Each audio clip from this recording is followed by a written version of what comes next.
First of all, when I came to this church, when I finished my schooling, I really had no doubt that we would not have that we would build a great church. That was always my goal, and I knew I couldn't do it, but that God could do it through me and through the church. And so, just seeing the church grow, there's never been a time when the church hadn't been growing. It's always been growing.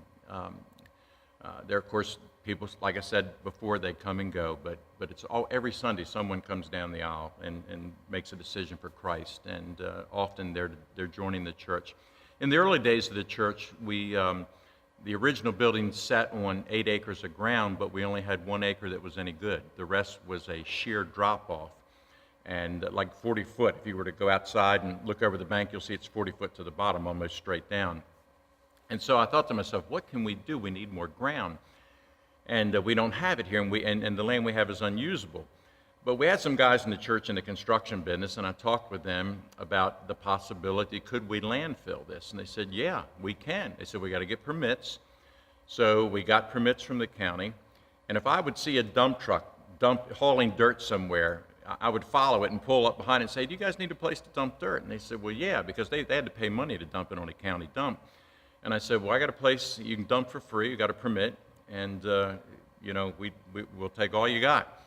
And so then we sent out letters to all the construction companies in the area. Well, next thing you know, we got dump trucks coming in here. I mean, scores of them every day, adding to our property, just dumping dirt. We had to do some clearing. Actually, we didn't have to do much clearing because we had a couple big contractors that needed the land, and they just brought in dozers and shoved trees out of the way and got everything cleared. And so in the course of several years, we took 1 acre and probably turned it into 5 level acres. And the fun thing was when there was an old concrete bridge in Cockeysville. It was part of York Road. That was totally tore down, and that's all dumped in the back of the property. And then there was Hannamore Center, which was a huge brick building. That was all tore down, and the brick and all is in our property. And then the last thing that filled us up was they were building 795. And they came to us knowing that we had the fill permit because the word was out, and they said, look, we can bring you all the dirt you want. And we said, we'll take all you got. So as they're building the interstate out in front of the church, earth movers are crossing 140, coming right onto our property. They're opening up those shovels, and that dirt's coming out from underneath that thing. A bulldozer's right behind it, and we're just building. And the property's just every day you could see us grow by 5 feet or so, and that's 40 foot down and 5 feet out. And it was just a blessing. I couldn't hardly get anything done. I'm out there watching this stuff every day like a kid, just the property grow and grow and grow. We could have filled the entire property except one problem. There's a stream back there, and the government, you stop when there's a stream. You can only go so many feet within the stream. So anyway, we have the land that this church is sitting on right now is all landfill, 40 foot of landfill under it. It had to be tested before we could build that it had settled, and it had. Never had a sinkhole or anything like that happen on the property. It was all done, legally with inspections from the county coming out. And so that was an exciting time. That was just a neat thing to see that happen and to see God actually recreate, if you would, land for us when, land's very expensive. So that was another exciting time. I think each time someone would be called into the ministry was a very exciting time at the church, and we would give them a great send-off. We would have a party for them and just a time of celebration. There'd be an ordination service. That was a very, very great time at the church. Over my years here, we have had some of the biggest names in our Southern Baptist Convention actually come here and preach. Names that may not be familiar to a younger generation, but to my generation, Dr. Paige Patterson, Dr. Junior Hill. These are men that, Dr. John Phillips, a theologian, I was able to get them to come and speak. And, all I have to do is ask, and of course I never thought you'd ever get the caliber of these people to come. I would hear them at our Southern Baptist Convention every year with 35,000, 40,000 people sitting watching them preach, but they came. And so we had some great revivals. We had some great men of God come here and preach, and over the years, quite a few of them have come through our church. And another great time in my life at this church was when I was elected president of the Maryland-Delaware Baptist Convention.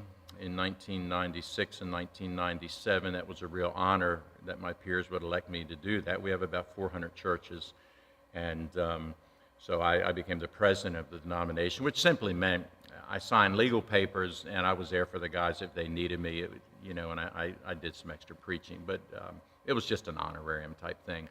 I was also asked that same year to serve on our denomination's, it's called the Annuity Board of the Southern Baptist Convention, and that was a real joy for me. I was a trustee for 8 years, traveled back and forth to Dallas 3-4 times a year for meetings.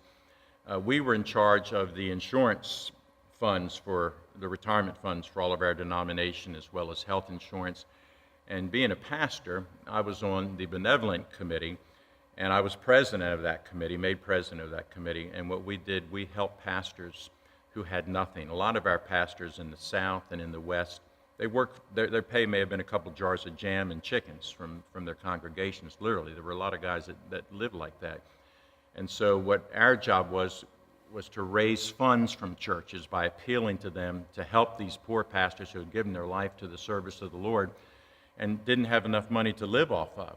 And so we raised funds. It started out we could send these people $200 a month. Then by the time I left, we were sending them close to $500 a month. Now I think it's up to $700 a month. I'm not on it anymore. My term is over. But, we're talking about several thousand pastors who loved the Lord, gave their life for the Lord, and did it for nothing and lived in poverty. And so we're able to subsidize their Social Security.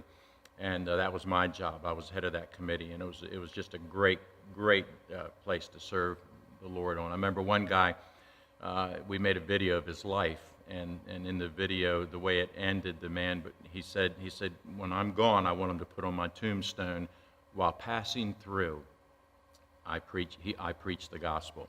Well, he died, and I checked in to see if he had a tombstone, and the family couldn't afford it. We got him a tombstone, and we engraved on that tombstone exactly what he said: while passing through, I preached the word.